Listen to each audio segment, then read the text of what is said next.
I'm Dr. David Hill, and today we're going to talk about how to prevent obesity in children. There is definitely an epidemic of obesity in American children today, and people are appropriately very concerned about it. So there are some things that we've learned about preventing obesity in children, and the wonderful thing is they're relatively simple. Once you get beyond these, things get a little bit harder. But simple things you can do.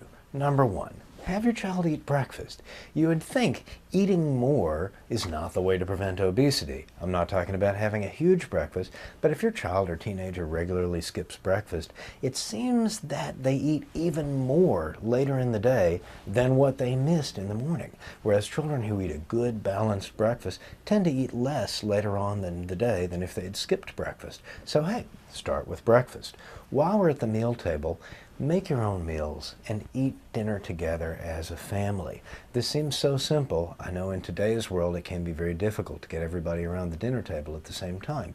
But we know that simply having a family meal keeps kids from overeating and becoming obese.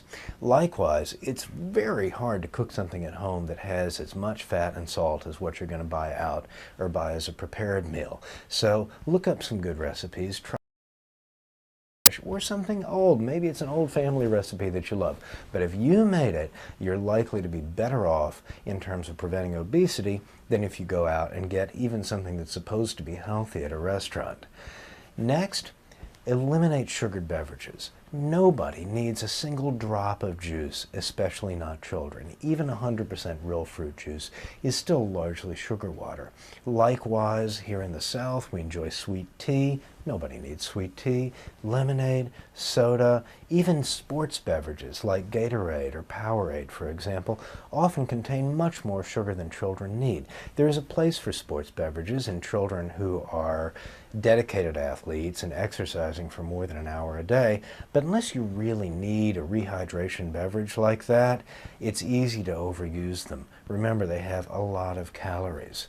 Eliminating calories in beverages is one of the simplest ways to get rid of excess calories in the diet. Next, avoid fast food. It is really hard to get more calories than you can in a fast food meal. Next, turn off the television. That seems so simple, but we know that kids who watch more TV eat more, even compared to kids who play more video games or watch more computer. For some reason, sitting in front of the TV encourages children to eat, not only to eat, but to eat things that are especially high in fat, simple sugars, and salts, things like snack foods. So, the easy stuff. Breakfast, turn off the TV, have dinner together as a family, cook at home rather than eating out, and stamp out sugar beverages. Talking about preventing obesity in children, I'm Dr. David Hill.